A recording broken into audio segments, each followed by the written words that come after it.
नमस्ते ब्रह्मरूपाय विष्णुरूपाय ते नमः। नमस्ते रुद्ररूपाय हरिरूपाय ते नमः। विश्वरूप स्वरूपाय नमस्ते ब्रह्मचारिणे भक्तप्रियाय देवाय नमस्तुभ्यं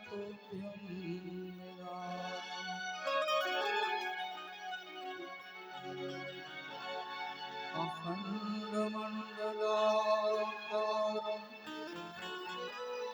व्यापकं येन चराचरं तत्पदं दर्शितं येन तस्मै श्रीगुरवे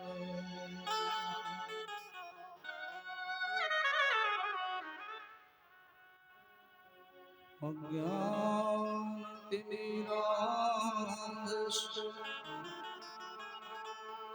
ज्ञानाञ्जनशलाकया चक्षुरुन्मीलितं येन तस्मै श्रीगुरवे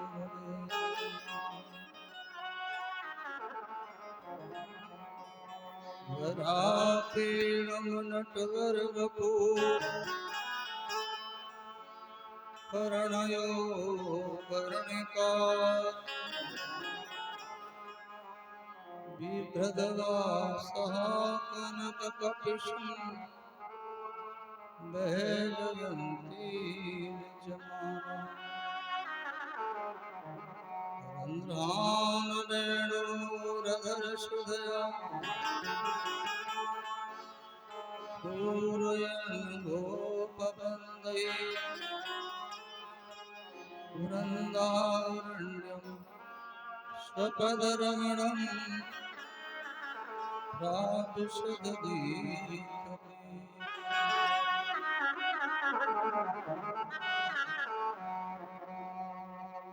हे राम पुरुषोत्तमा नरहरे नारायण केशव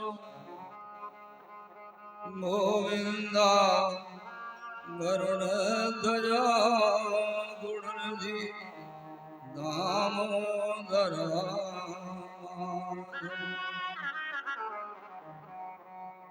हे कृष्ण कमलापति यदुपति सीतापति श्रीपति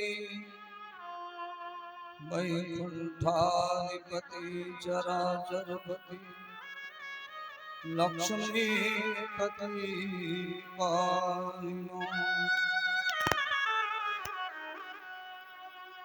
हनुमान अंजनी सुन वायुपुत्रो महाबलः रामेष्टभानुगुणसखः पिङ्गाक्षो मितविक्रमः उदती क्रमणैश्चैव सीतासो विनाशुकः एवं द्वादश नामानि अपि दृश्यमानानि।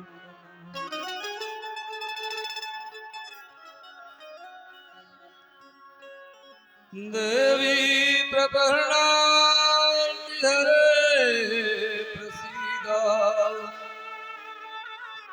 प्रसीद मातर जगतोऽखिलस्य प्रसीद विश्वे स्वरिपाय विश्वम् त्वमीश्वरी देवी चराचरषु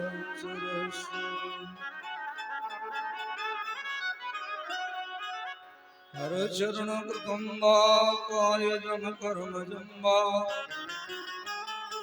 श्रवण नयन जम्बा मानसं वा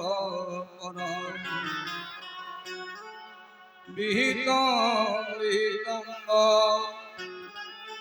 सर्वमेतत्क्षमस्व जय जय करुणाब्धे श्री महादेव शंभो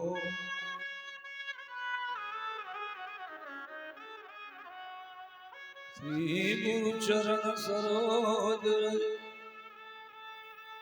निज मन मुकुर सुधार वरणौ रघुवर विमल जसु जो दायक प्रभु ओ दीन तन जानिके सुमिरो भवन कुमार बल बुद्धि विद्या हरहु कलेश विद्वान रामायण तुलसी कृत कथा कहूँ अनुसार आय सुआसन लियो राज पवन कुमार आय सुआसन लियो राज पवन कुमार हरि शंकर भगवान की राजा रामचंद्र भगवान की बालकृष्ण लाल भगवान हनुमंत बलवंत लाल की बांके बिहारी लाल की स्थान देवताओं ग्राम देवताओं की भक्त भगवान की संकट मोचन हनुमान जी महाराज की जय जय श्री सीता जय जय श्री सीता। परम मंगल में परम करुणा में वक्त वांछित कल्पतरु भगवान श्री राघवेंद्र सरकार की बांगमयी प्रतिमूर्ति के रूप में श्री रामचरित्र मानस के माध्यम से हम सभी भक्तवृंद भगवान की पावन कथा का श्रवण प्रतिदिन संकट मोचन हनुमान जी महाराज के एक छोटे से आंगन में करते हैं। आज कथा का विश्राम का दिन है, इसलिए कथा थोड़ी ज्यादा देर तक भी चलेगी और जल्दी भी बैठ जाएगी। भगवान की कथा को श्रवण करने से पूर्व हम सभी जिस प्रकार से प्रतिदिन भगवान के नाम का पावन नाम लेते हैं, आज भी हम उसी प्रकार से भगवान के पावन नाम का गुणगान करेंगे और उसके उपरांत भगवान की कथा में प्रवेश करेंगे। सीताराम सीताराम सीताराम कहिए जाहि विधि राखे राम ताहि विधि रही।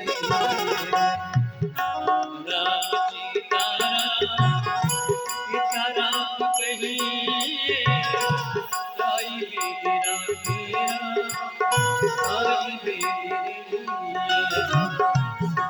राम सीताराम सीताराम कहिए जाहि विधि राखे राम आई भी रही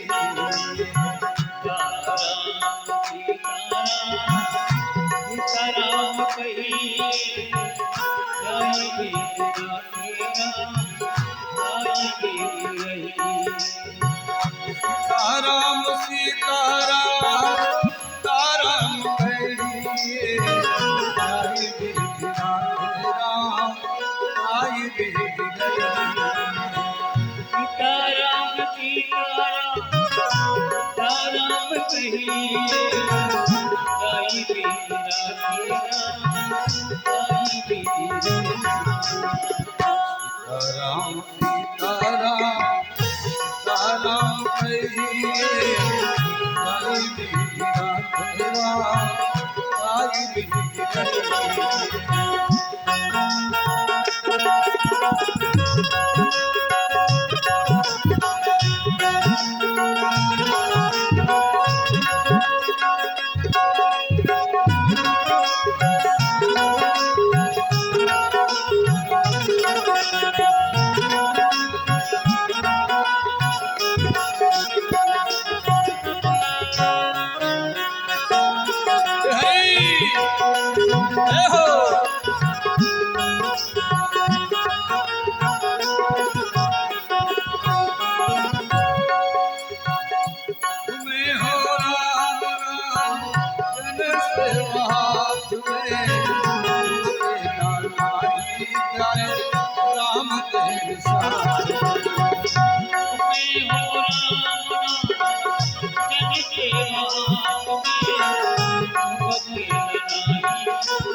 प्यारे राम तेरे साथ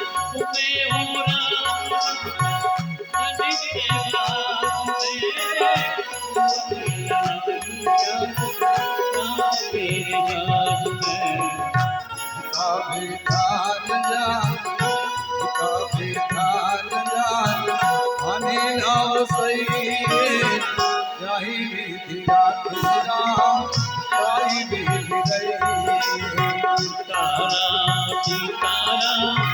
सीताराम कहिए जाई बेरा तेरा आई बेरी हरी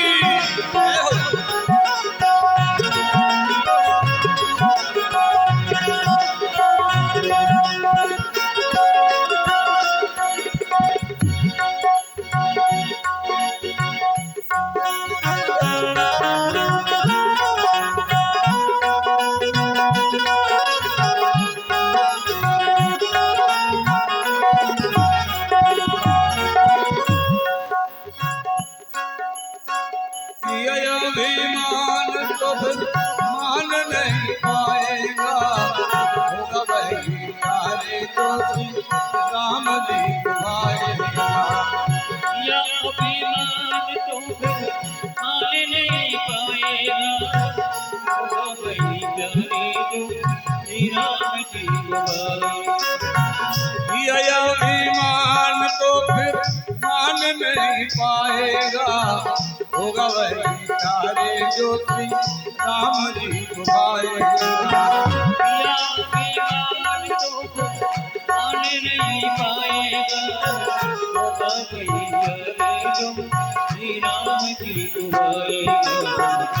भलवासा त्याग शुभ काम करते रहिए भलवासा त्याग शुभ काम करते रहिए जाही विधि राधे राम आई भी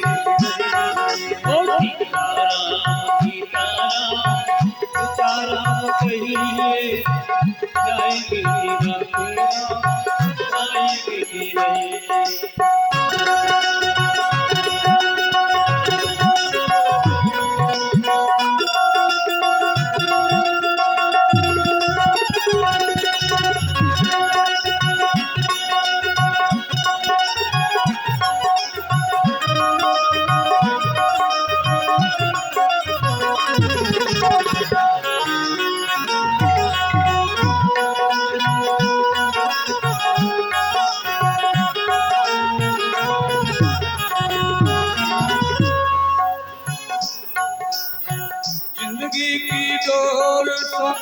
हाथ दीननाथ के महलों में राखे चाहे झोपड़ी में बास दे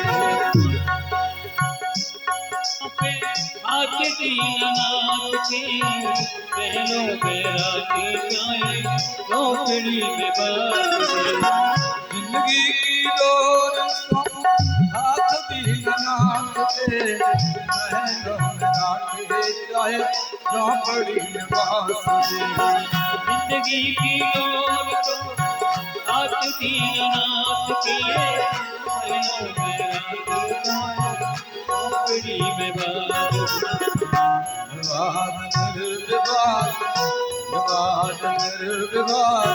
राम राम कहिए जाई बीती राधे राम आई बीत गई सीताराम कहिए आई विधि आई विधि हरे राम कहिए जाई बीती राधे राम आई बीत गई सीताराम कहिए आई विधि आई विधि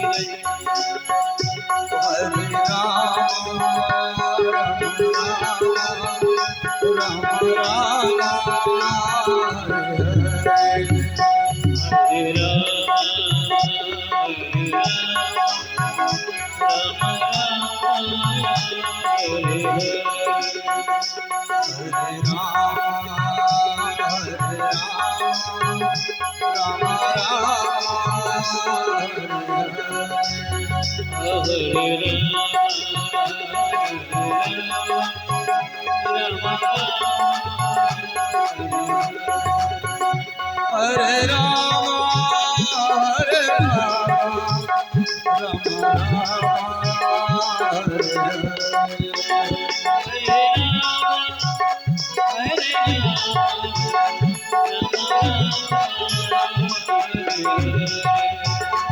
हरे राम हरे Ram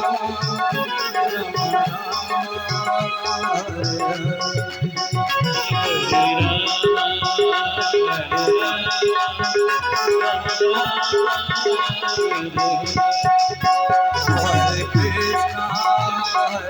Krishna, Krishna Krishna, Hare Hare, Hare Rama,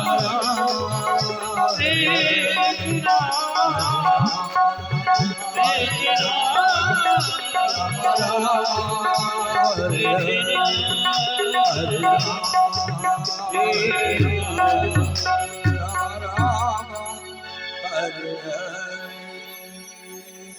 जय जय श्री सीताराम। सभी पधारे हुए भक्त वृंद, माता बहनें, व्यासपीठ के माध्यम से सभी को कोटि से कोटि वंदन।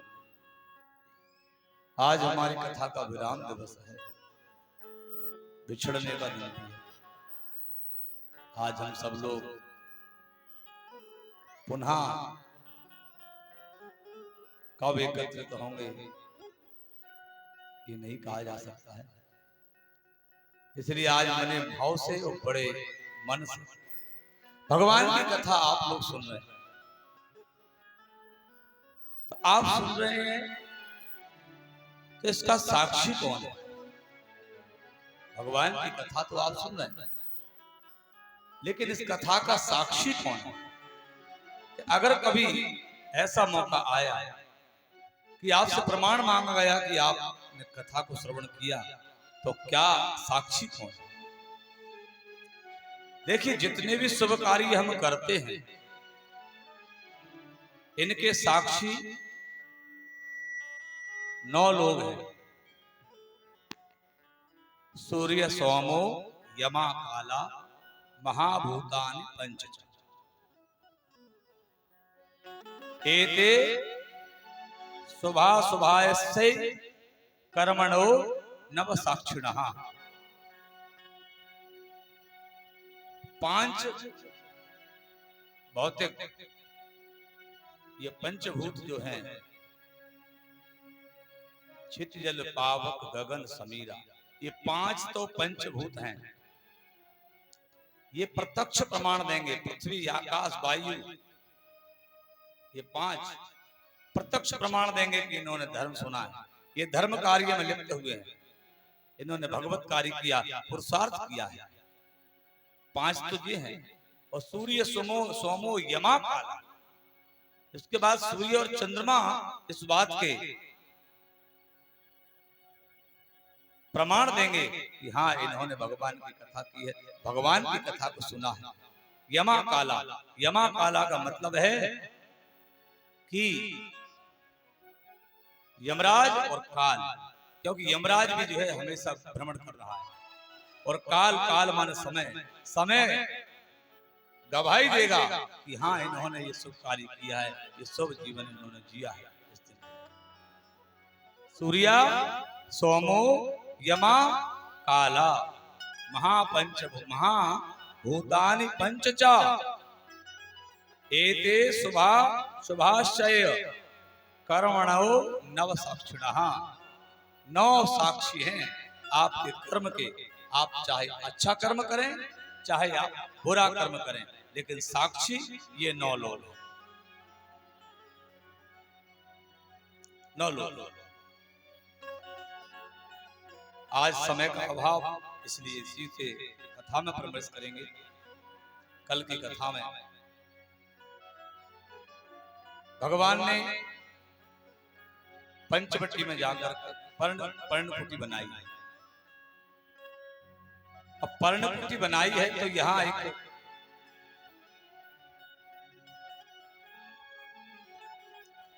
बड़े प्रेम से जो है भगवती जानकी और भगवती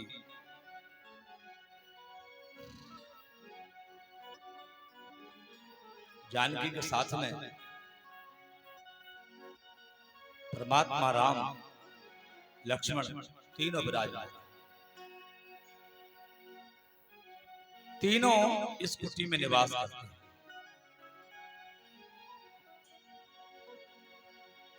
देखिए, मैं आपको बताऊं कि ज्ञान, वैराग्य और भक्ति जब जीवन में आता है तो परीक्षा लेने के लिए वासना अवश्य आता है। शूर्पणखा कौन है? शूर्पणखा वासना का ही एक स्वरूप है। ये तीनों की परीक्षा लेती है। जब हम कहने लगते हैं बोले हमें दुनिया से कोई मतलब नहीं, जब हम ये कहने लगते हैं मैं बहुत भक्तिमान हूं, जब हम कहते हैं कि हम ज्ञानवान हैं, तो वासना हमारे जीवन में आती है। क्योंकि वो परीक्षा तो लेगी आप कितने ज्ञानवान हैं और कितनी भक्ति आपके भीतर है और कितना वैराग्य है। तो आज साक्षात ज्ञान, भक्ति और वैराग्य तीनों पर्णकुटी में निवास करते हैं। वासना का आगमन होता है। वासना कौन है? शूर्पणखा। और शूर्पणखा पहुंच कैसे रही है? कारण क्या उसका पहुंचने का? शूर्पणखा का एक पुत्र है, वो तप करता है वन में और प्रसन्न होकर के ब्रह्मा ने एक खड्ग दिया था उसको।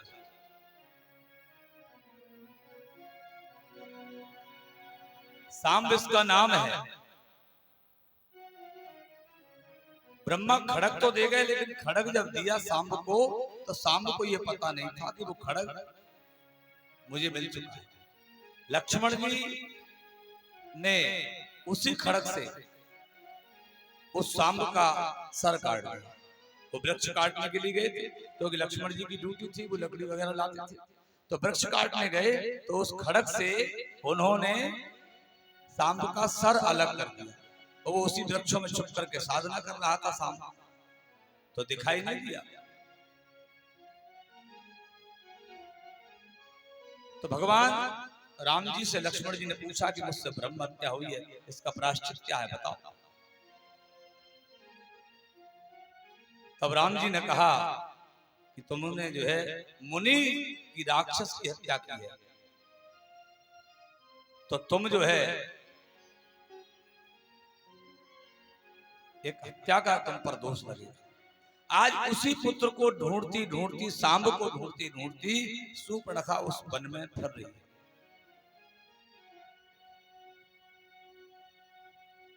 और वन में जब घूम रही उसने देखा कि इस स्थान पर कभी कोई कुटी नहीं थी, कोई पर्ण कुटी नहीं थी, कोई रहता नहीं था, जो निर्जन वन था। और फिर यहाँ आकर के कोई रहने लग जाए, इसको श्राप लगा हुआ है, तो इसका मतलब कोई साधारण व्यक्ति तो हो नहीं सकता है, तो जाकर के देखना चाहिए। तो फिर हो ये बेकाल सक मन ही न रोकी, जिमि रवि माने द्रव रवि बिलोगी।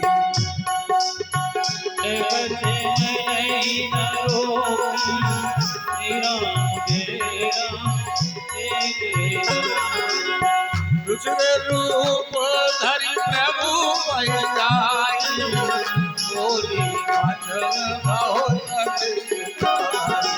और तेरी रूपी प्रभु पे आई, बोली चोरी मधुरी सब पुरुष नाम को समाई, जय जोगरी अजान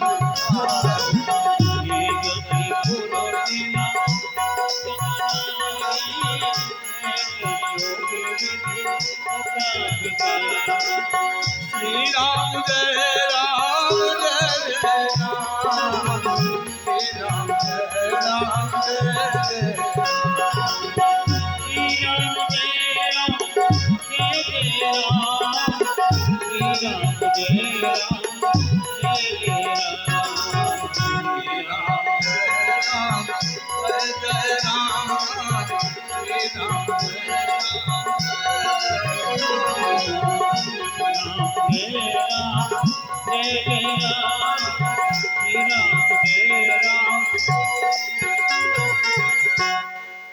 बोलिए भक्तवत्सल भगवान की जय।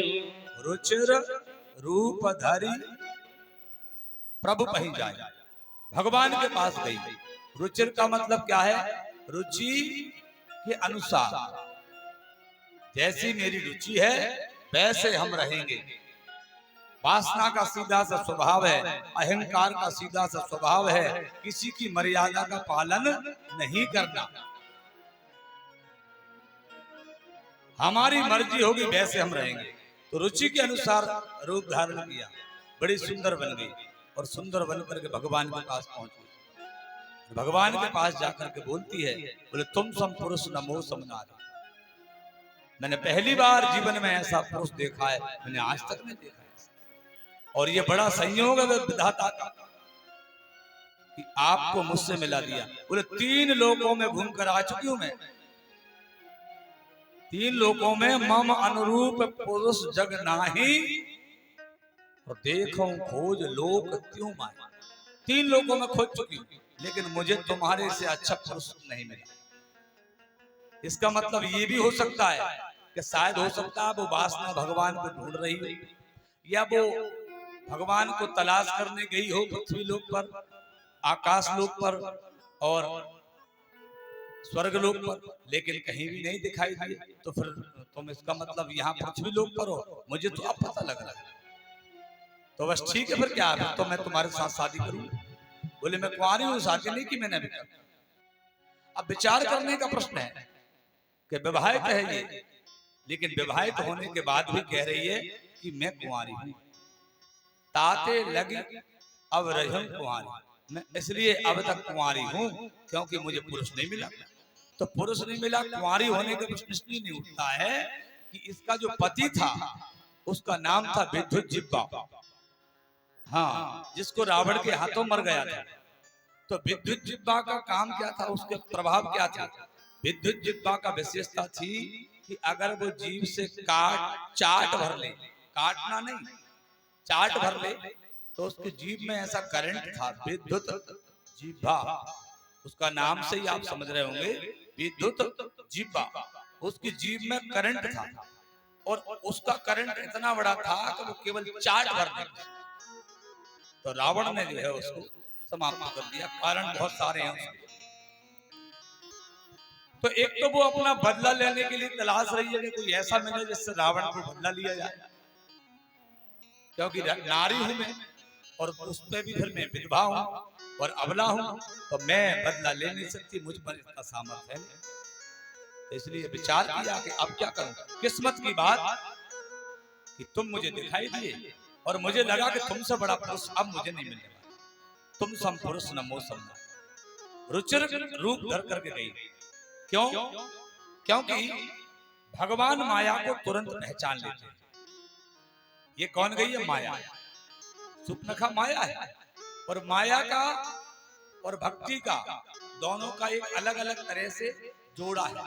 भक्ति भी माया, भक्ति भी भगवान की दासी है और माया भी भगवान की दासी है।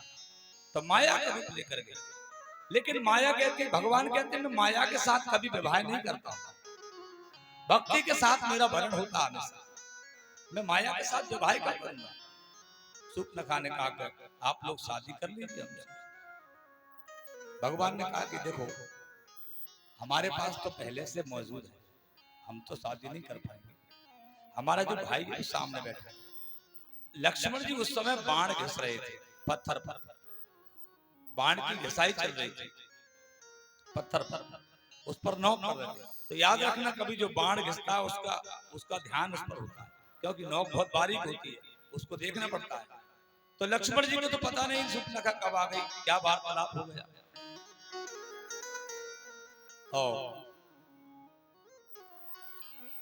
लक्ष्मण जी के पास पहुंच गई, बोले सुनो आप हमसे शादी करिए। बोले देवी शादी हम कैसे कर सकते हैं तुमसे, कहां आप और कहां हम, आप तो राजकुमारी जैसी लग रही है और हम देखो नौकर हैं। हम ये जो दोनों बैठे हैं इनके झाड़ू बर्तन करते हैं, नौकर हैं। आप नौकरानी क्यों बनना चाहते हैं? आप मालिक बनिए। अरे वो मालिक है और अयोध्या के मालिक है वो, और अयोध्या के नहीं सारी सृष्टि के मालिक वही है। आप जाकर के उनसे विवाह करिए ना, हमसे क्यों चक्कर में पड़ रहे हैं।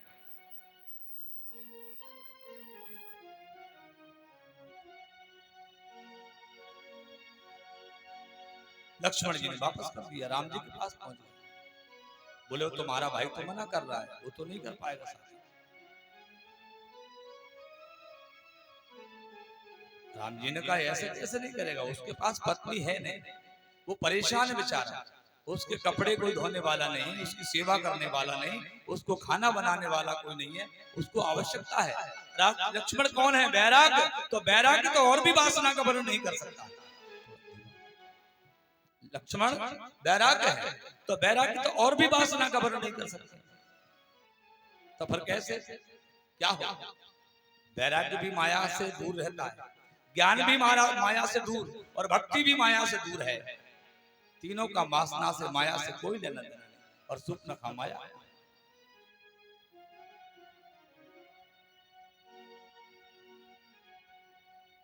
लक्ष्मण जी के पास पुनः पहुंची तो लक्ष्मण जी ने एक बढ़िया उदाहरण दिया। बोले सुनो सुप्नखा, सेवक सुख चाहे मान भिखारी, सेवक के जीवन में सुख नहीं होता है। जो सेवक है उसके जीवन में सुख नहीं है। क्यों? क्योंकि 12 बजे रात को भी अगर आवाज लगाई तो उठना ही पड़ेगा, चाहे तुम्हें कितनी भी बढ़िया नींद क्यों नहीं आ रही है, उठना ही पड़ेगा। और मान भिखारी, भीख मांगने वाले के पास सम्मान नहीं होता, वो सम्मान की बात को नहीं समझता। सम्मान क्या होता है? क्योंकि जो भिखारी होता है उसको कई बार लोग झटकार देते हैं, चलो हटो, लेकिन फिर भी दोबारा मांगना चाहता है। तो सेवक सुख चाहे मान भिखारी, मैं सेवक भी हूं तो मेरे जीवन में सुख नहीं है। जब मुझसे शादी करोगी तो तुम्हें भी सुख नहीं मिलना।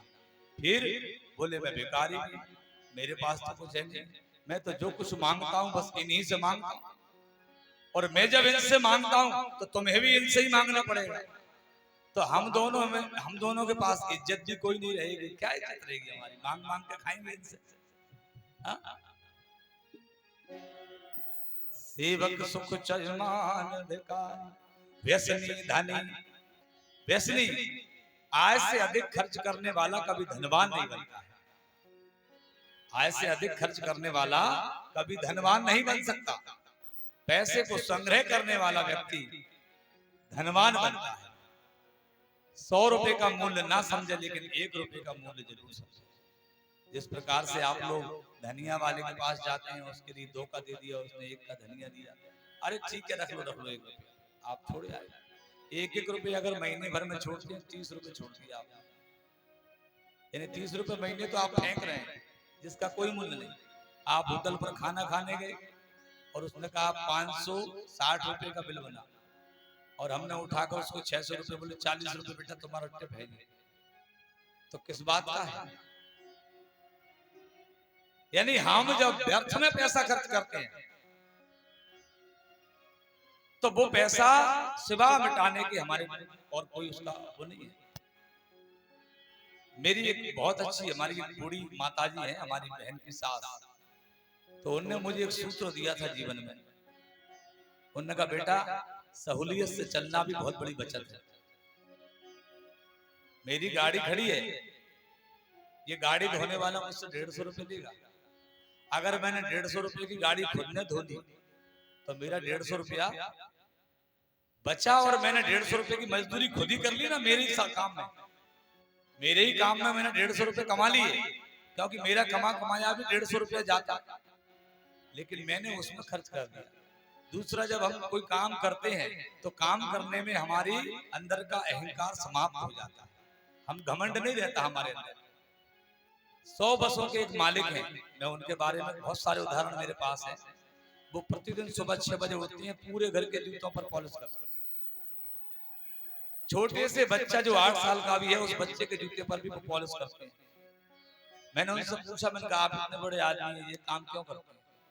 बोले भुवनेश जी, इससे सबसे बड़ा काम ये होता है कि एक तो आपके अंदर का जो अहंकार है ना कि मैं पैसे वाला हूँ, मैं कुछ हूँ, तो आप सुबह 6 बजे अपने आप में जो है छोटे बन गए। आप मैं जूते पॉलिश वाला हूँ, उससे ज्यादा कुछ नहीं।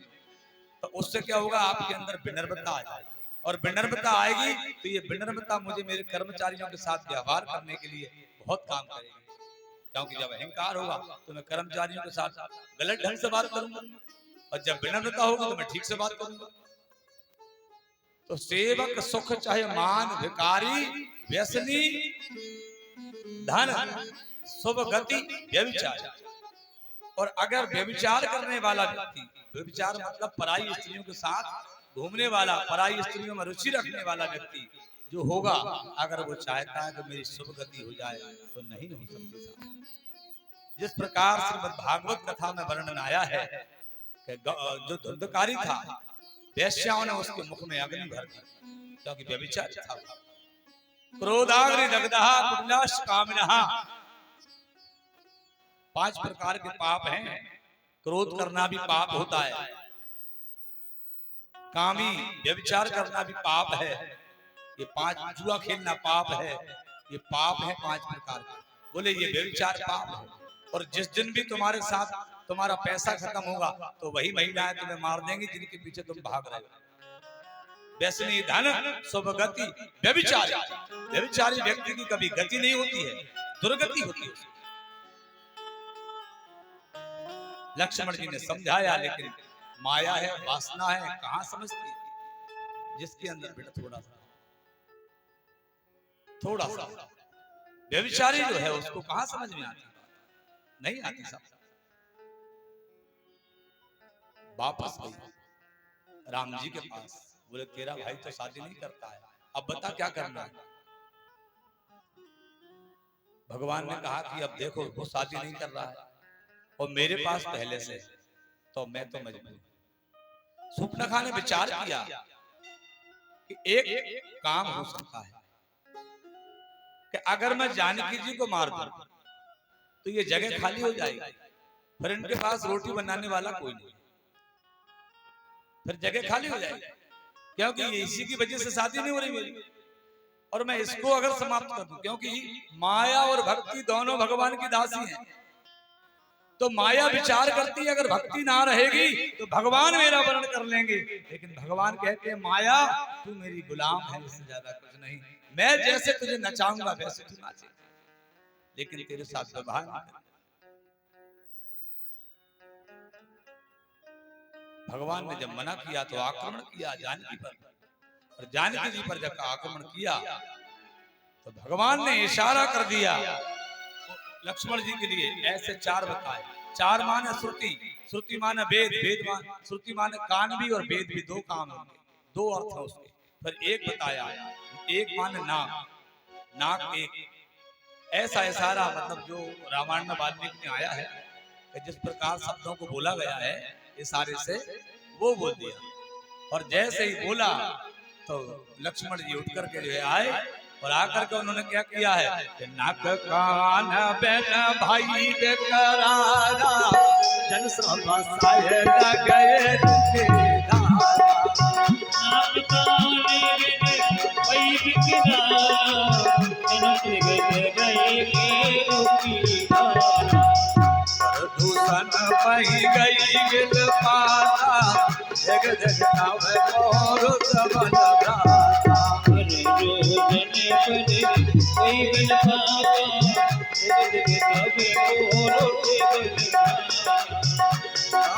नाक कान बिन भई बेकरारा जन सभाए गए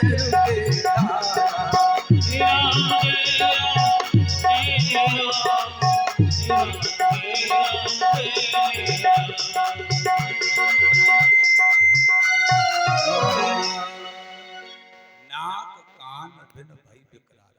असली रूप में आई वो नाक कटा। अब जब नाक और कान कट गए तो राक्षस वैसे ही कुरूप होते हैं और भी विकराल लगने लगे।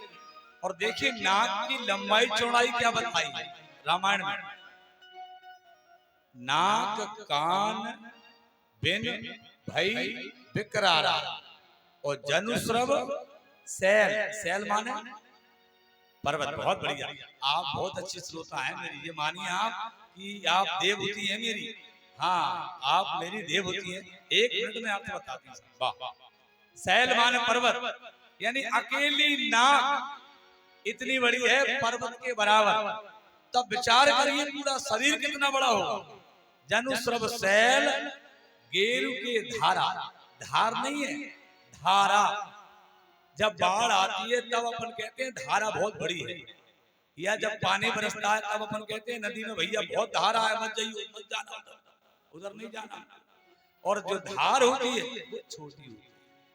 तो श्रवसेल गेरु के, ऐसा लग रहा है पहाड़ से जो है श्रवसेल गेरु के धारा, गेरु मिलाकर के पानी में और वो बहावी हो, इतना रक्त जो है सूर्पनखा की नाक से बह रहा है। और वहां से चल दी, और चली तो कहाँ आई सीधी खरदूषण पही, चल दी और खरदूषण के पास पहुंच गई। और वहां जाकर के क्या कहती है, अब विचार करेंगे कि यहां जब गई है खरदूषण के पास तो धिक्कार करके गई है, और रावण के पास जब जाएगी तो क्रोध करके जाएगी। इस पर क्रोध नहीं किया खरदूषण पर, इसको धिक्कार किया है। हे खरदूषण तुझे धिक्कार है, तेरे होते हुए मेरी नाक कट गई, कान काट दिया मेरा। खरदूषण वहां से अपनी सेना को लेकर के आता है और आकर के भगवान के सामने खड़ा हो जाता है। भगवान को सूचना भेजता है एक दूत के द्वारा कि भले ही इन्होंने हमारी बहन के नाक कान काट दिए, लेकिन अगर ये चाहें तो हम इनको क्षमा कर सकते हैं, इनके पास जो सुंदर नारी है वो हमको दे दे। तो भगवान ने तुरंत जो है उत्तर दिया, बोले सुनो रिपु बलवंत देख नहीं डराई, एक बार काल सन हम काल से भी युद्ध करने वाले लोग हैं, हम शत्रु के साथ में कभी मुकाबले में पीछे नहीं हटते। भयानक युद्ध हुआ साहब, और युद्ध जब हुआ तो खरदूषण की सारी सेना समाप्त कर दी भगवान ने। अब पहुंची है कहां पर, इसको तो धिक्कार किया है खरदूषण, लेकिन जब रावण के पास गई है तो क्रोध करके गई है, बोली है बचन क्रोध कर भारी, देश को सके सुरत विसारी। बोली बचन क्रोध करे भारी, देश को की सुरत विसारी। बरसी पान शोभत दिन रात्रि, सुन अब सिर पर आराती। करत पान शोभे दिन राति, सुन अब सिर पर आराती। राजनीति बिन धन बिन धर्मा, बड़ी समान पाए बिन धन धर्मा।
जय राम जय जय राम।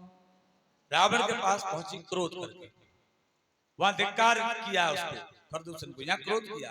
बोली बचन क्रोध कर भारी, भारी क्रोध किया है, थोड़ा बहुत नहीं किया, भारी।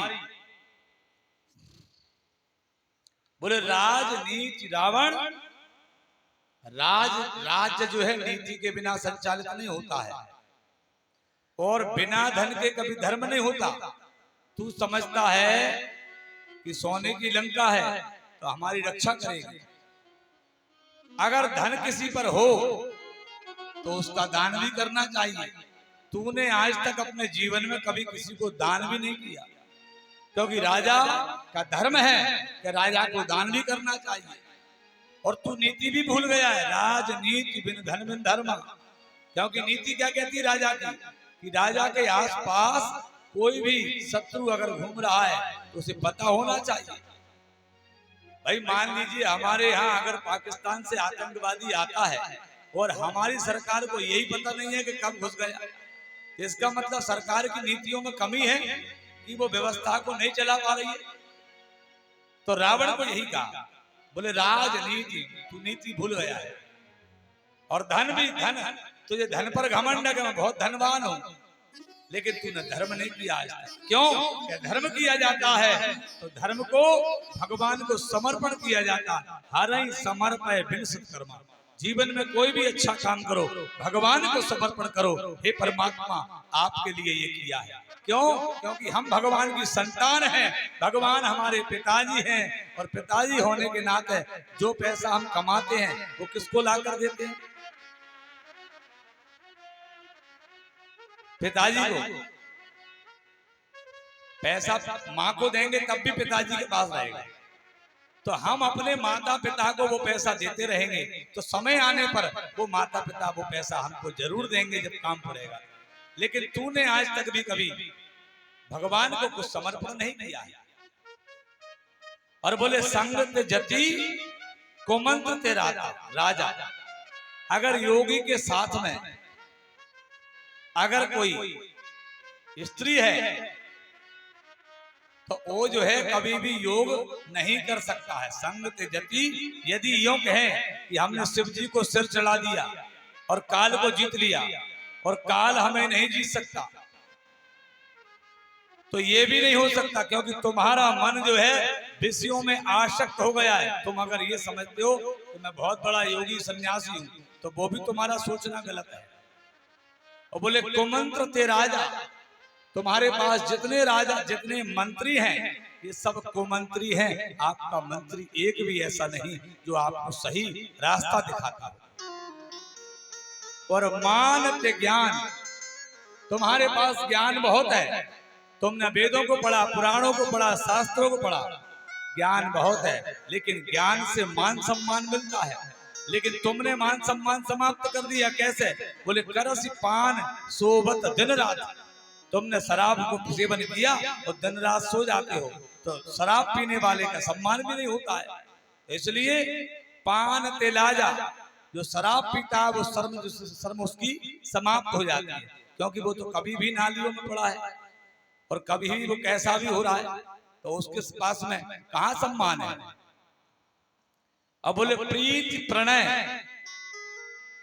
प्रीति प्रणय का मतलब है प्रेम तब बना रहता है जब हम लोग मिलते जुलते रहते हैं। आज तुम हमारे घर आ गए, हम तुम्हारे घर चले गए, और वो हमारे यहाँ आ गए, हम उनके यहाँ चले गए, तो तेरा आना जाना भी किसी के यहाँ नहीं है, तू जाता ही नहीं है किसी के यहाँ। रावण किसी के यहाँ नहीं गया कभी, ना उसके यहाँ कोई आता था, तो तेरे संबंध भी ज्यादा अच्छे लोगों से नहीं है।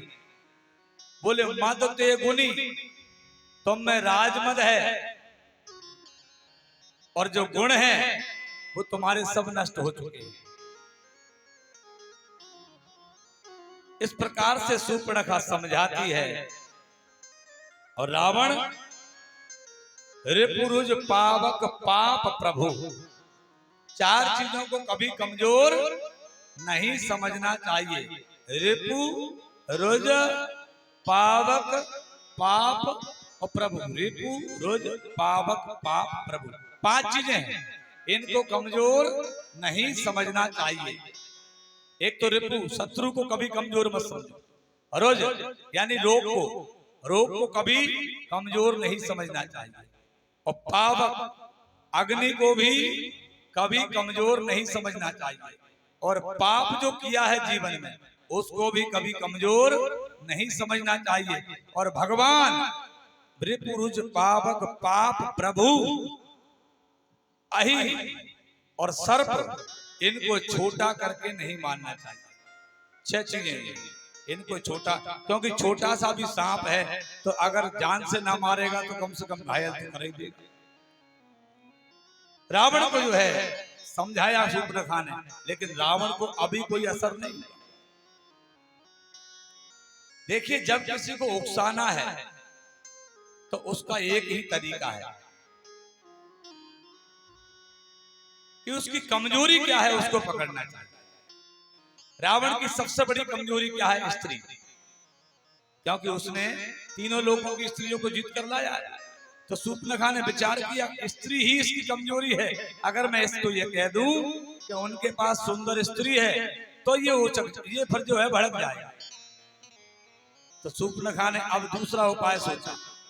शोभा धाम राम असनामा, तिनके संग नारी एक राम श्यामा।